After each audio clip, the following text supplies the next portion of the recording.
Hello, makers of Minnesota, friends and fans. We have a whiskey dinner coming up featuring Keeper's Heart whiskey made right here in Minneapolis at the O'Shaughnessy Distilling Company. Started by cousins and lifelong friends Patrick and Michael O'Shaughnessy, they both had a vision to make whiskeys worthy of their rich Irish-American heritage. Helmed by world-renowned master distiller Brian Nation, they set about building a state-of-the-art distillery in Minneapolis to produce world-class whiskeys and serve as a source of pride for their Irish community.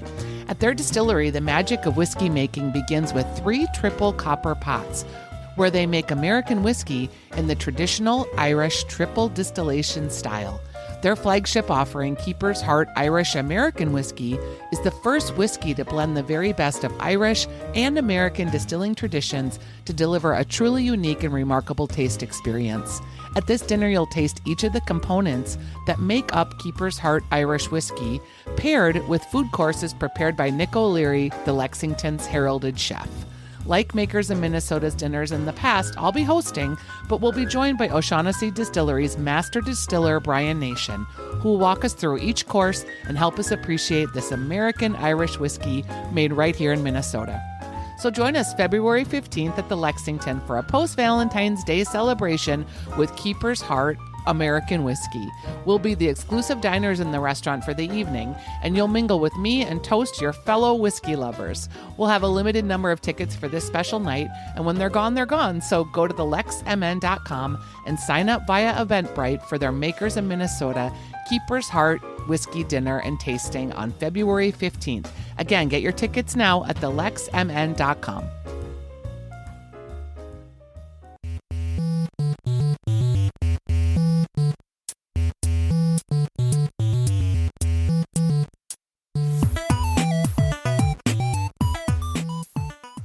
Hello, everybody, and welcome to the Makers in Minnesota podcast, where we talk to cool people doing cool things.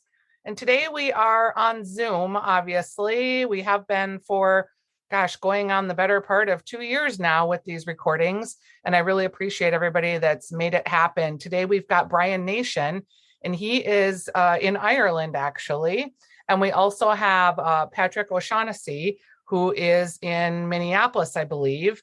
And we are talking about a new distillery that has opened in the Twin Cities, and I'm super excited about it. It's O'Shaughnessy Distilling Company, and they are making, what do we call it? Do we call it an American Irish whiskey? Do we just call it an American whiskey in the Irish form? What do we call Keeper's Heart, your new delicious whiskey? So we are at the distillery where we're making American whiskey in an Irish style.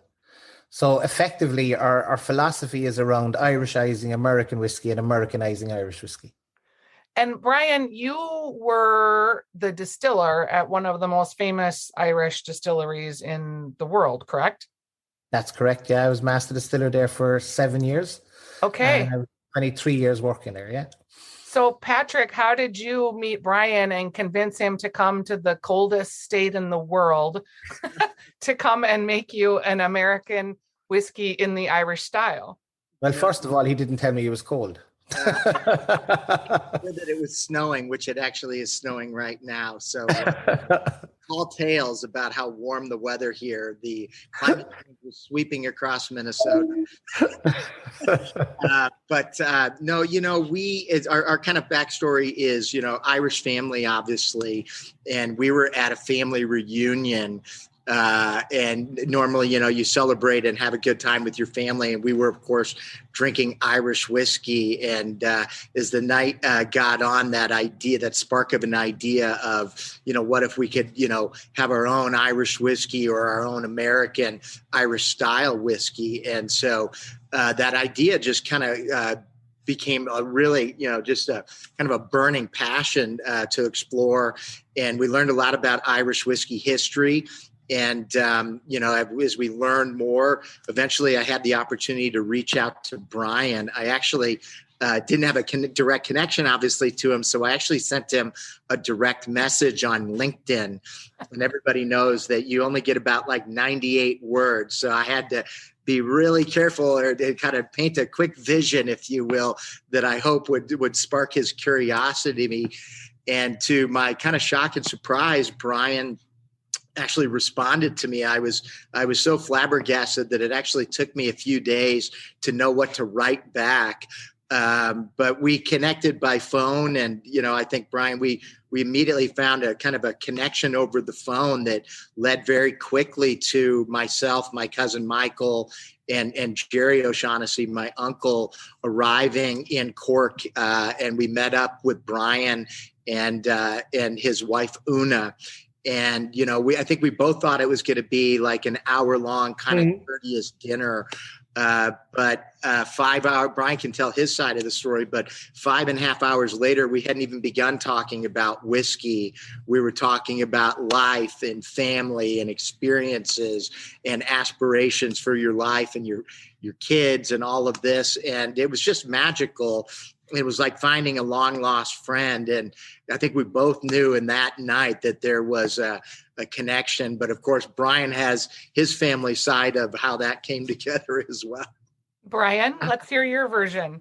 Yeah, absolutely. I mean, for me, when Patrick reached out to me on LinkedIn, my response to Patrick was, look, I'm not actively looking for a job or anything like that. So, but I'd be interested to learn more about what you're talking about. And then the follow-up phone call, you really could get the passion and the enthusiasm and the belief that Patrick had about what they wanted to build and what the that there was a niche market there that was looking at an Irish American type whiskey as well.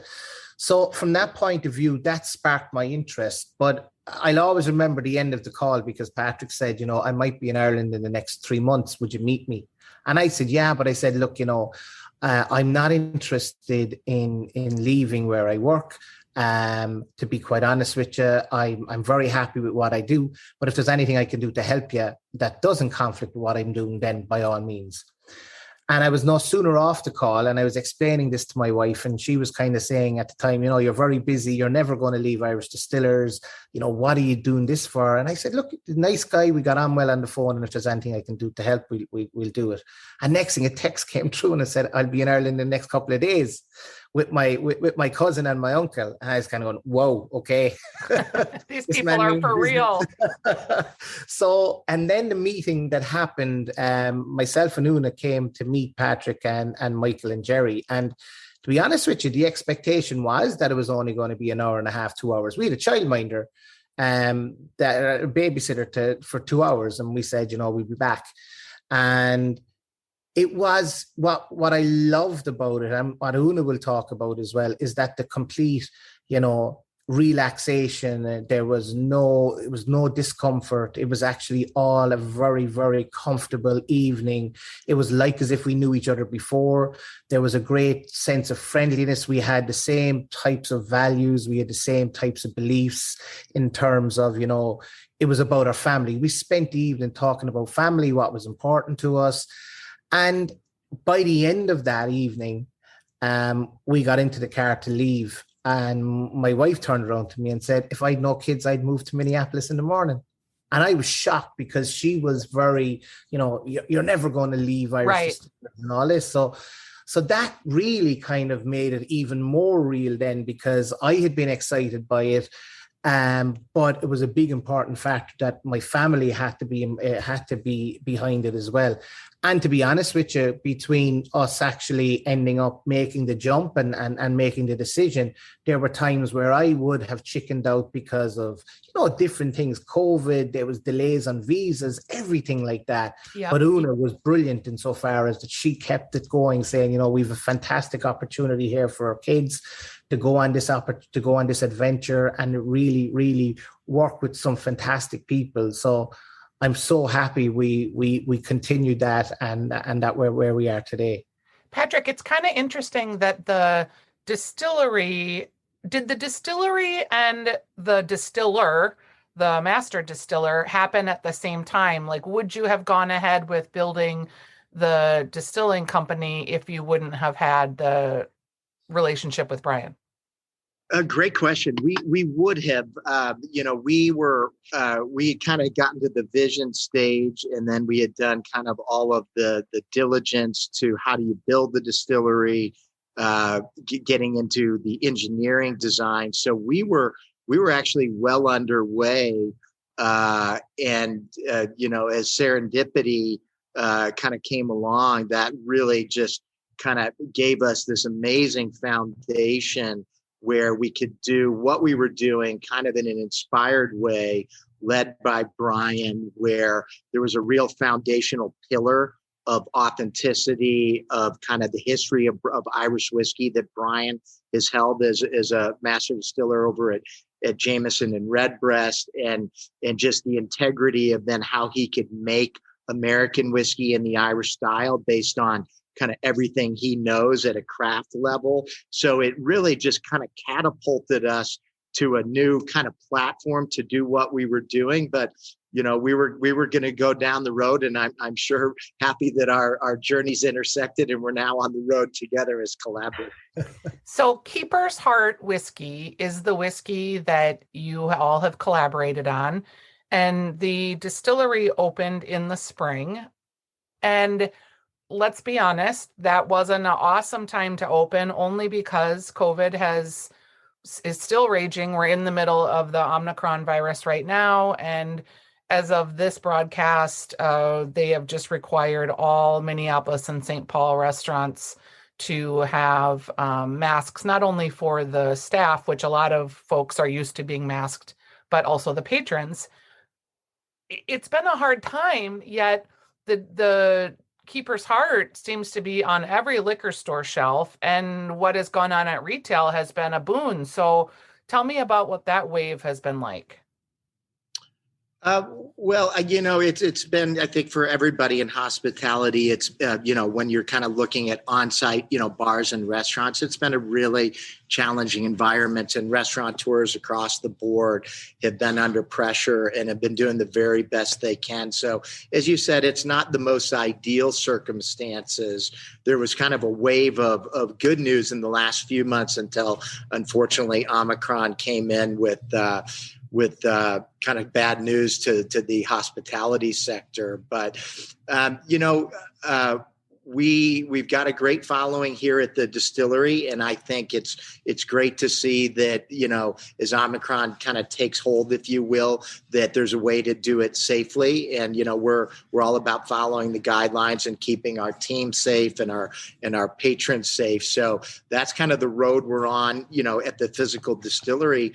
As you said, in the retail side of it, at liquor stores and so forth, we've been able to partner with a Minnesota company, a family company called Johnson Brothers, which is a large distributor, really has a big foothold in the Minnesota market.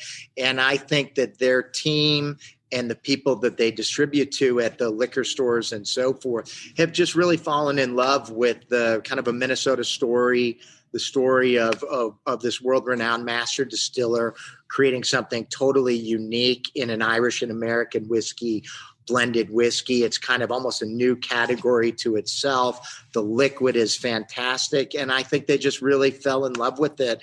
And so they've done a fantastic job, as has our sales and marketing team, really going out and being with, liquor store owners and on-prem restaurants and spending time and educating them about the whiskey and tasting the whiskey with them and creating that moment, which is really about celebrating kind of our time together, which is really what our brand is all about. So we're just thrilled that it's kind of just been a little bit of a rocket ship here in the Minnesota market in terms of retail distribution in stores. The distillery itself is just gorgeous. I mean, it is absolutely gorgeous. You have beautiful outside space. You're right in the shadow of Surly Brewing Company, which has had a lot of success from a maker perspective. You're also in a really burgeoning neighborhood near Malcolm Yards and with the stadium, and there's a lot of youth and activity and vibrancy in the area. If COVID wasn't here, let's just project into the spring and summer, because my personal belief, and I'm not a doctor, but I think this could be the virus's last stand, is what's happening right now, where it's infecting so many people that by the time we get to spring and summer, it will be a more normal trajectory of a virus that we'll learn how to deal with, and it will be endemic, as it were. So if we look ahead to spring and summer, like, what do you feel like the experience will be at the distillery? Will you be doing outdoor events? You've got a huge, beautiful event space. Yeah, I think as you said, we've got the distillery is a really nice showcase to bring the whiskey experience to people. It's warm, it's inviting, it's cozy. There's a big main bar that is the triple copper pots that are the traditional pots of making Irish whiskey loom over the main bar, and so you get to kind of live in that production feel.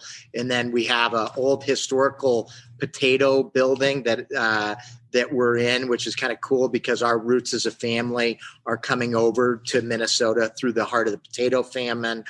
And then, as you said, there's some beautiful outdoor spaces with a patio and an outdoor container bar. And we really hope, as you do, Stephanie, that things really do open up, and that really allows people to be here and experience something great. But we'll be having, certainly one of the big things on our radar coming up, of course, is St. Patrick's Day.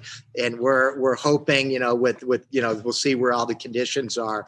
But if we can do that safely, we're planning to have a really big party with an outdoor tent, and still be a little bit cold. It's March, so there'll be hot toddy bars, and there'll be punch bars and so forth. So St. Patrick's Day will really launch our first kind of big event of the spring, as hopefully things open up. And then, we probably expect concerts and so forth outdoors to really create a fun summer. Yeah, it's such a, I was walking around this fall and was in the area, and it struck me how it's just a great area that you could park and really experience a lot of different things in a short period of time. You have a great neighborhood. There's a lot of community there. When we talk about taking this product, Brian, were you impressed with what the distilleries are doing in the Twin Cities when you got here? Absolutely. I mean, like one of our real kind of goals is to put Minnesota and Minneapolis on the world whiskey map. Because there's great opportunities for what we're doing in terms of the type of whiskey we're making, the scale of what we're making it at as well. Because we have a fine distillery in Malcolm Avenue, and effectively it's a very versatile distillery. It's got great flexibility, but our focus will be on innovative whiskey styles in the Irish style. And like we'll be looking at triple copper pot distilled bourbon, triple copper pot distilled rye, and obviously our American single pot still, which we're making at the moment as well. So it is great to be able to do that innovation. And I think it is following on from other innovations that are happening in distilleries in Minnesota and Minneapolis across the board as well. And we want to be part of that trend of innovation. And we feel that we're bringing a unique taste profile to the market that, is appealing to people. We've seen that the Keeper's Heart Irish American blend is really popular among a wide variety of enthusiasts and people that are looking to experiment. And I think that's down to the versatility of the whiskey. Obviously, the quality of the whiskey is very, very good, but it's also very versatile. So that means that people can enjoy it in lots of different ways. And if you look at the way people enjoy whiskey nowadays and enjoy their socializing nowadays, they want to experiment. They want to try different things. And having a glass of Keeper's Heart, be it in neat on the rocks or as a long drink or even in cocktails, the flavors of that whiskey really do shine through. So we're really, really happy with that. It had to be interesting too.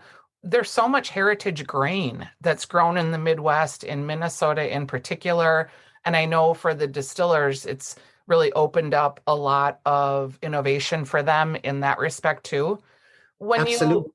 I know we're going to be having this dinner at the Lexington, which is why we're doing this podcast. It's going to be on February 15th. which we did plan, by the way, because Keeper's Heart, it's a post-Valentine's Day thing, which I thought would be super fun. But when people come to the dinner and they get the opportunity to meet you and go through the process, how will you introduce them to the whiskey? I know we're going to have multiple pairings and courses, but generally when someone goes to a whiskey tasting, how does it work so that people know what to expect? Well, effectively, what we'll do with the experience of getting to understand Keeper's Heart and getting to understand the different flavors associated with Keeper's Heart Irish American, we'll do what we call a component tasting. So when we talk about our Keeper's Heart Irish American, it's actually a combination of pot still, Irish pot still whiskey, Irish grain whiskey, and American rye whiskey. So it's the first of its kind to actually take the real powerhouse flavor of Irish whiskey, which would be pot still, and take a powerhouse of American whiskey, which is rye, and bring these together to create this unique taste profile. So what we'll actually do at the event is you get the opportunity to taste each of the components individually and get to understand the process and the maturation and the flavors that are contributed by each of the components. And then you finally get to taste the actual Keeper's Heart itself.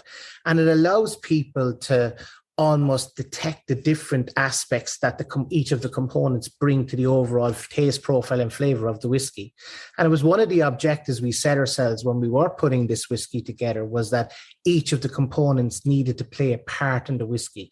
We didn't want any component in there just to be a filler. We wanted to make sure that each component gave a certain characteristic to the whiskey. And what I love about Keeper's Heart is that as it sits in your glass and as you get the whiskey to actually heat up and warm up, different flavors begin to evolve, and it takes you on that journey of those components as well. And you get different taste profiles each time you go back. So the event on the 15th will be a really exciting, hopefully educational, but fun as well, and have great time with people coming together, enjoying time together with Keeper's Heart. Yeah, I'm really excited about it. I have become a whiskey. I'm not an aficionado, and I'm not even a lover. I'm a liker on my way to being a lover, but okay. Because I love the stories and I love the complexity of it. And for me, just to be able to be talked through that process and to storytelling with you, Brian, and the O'Shaughnessy family. And I'm really excited about that experience, because I'm on the journey with you. Like, I want to appreciate this product. I want to learn a little more about it. And I want to, at the end of the day, when I order a drink, really have a better understanding of what it is, because I think this is a unique opportunity for someone to sit with someone of your caliber and learn about whiskey and the pairings, and Chef Nick O'Leary at the Lexington, and just the Lexington in general, such an institution in St. Paul. Yes. So I'm thrilled. Thank you for giving us the opportunity to spend time with you. You can get tickets for the dinner at thelexmn.com.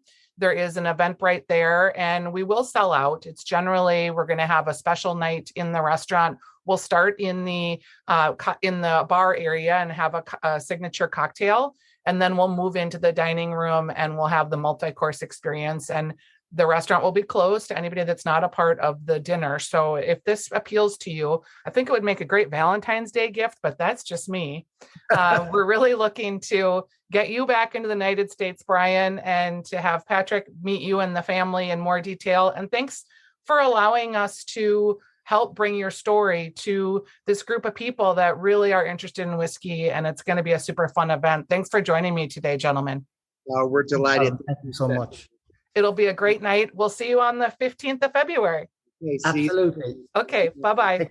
Thanks, bye-bye. All right, so now that you've heard from Brian Nation, I bet you are even more excited to taste their delicious Keeper's Heart Irish whiskey that they make right down the road at the O'Shaughnessy Distillery Company in Minneapolis. You can join us for the Makers of Minnesota Keeper's Heart Whiskey Dinner at the Lexington in St. Paul on Grand Avenue. I can't wait to meet you and introduce you to some of my favorite Twin Cities whiskey-loving friends and makers, so get your tickets at thelexmn.com. But hurry, this special event won't be available long, so go to thelexmn.com to get your tickets for the Makers of Minnesota Whiskey Dinner with Keeper's Heart Whiskey.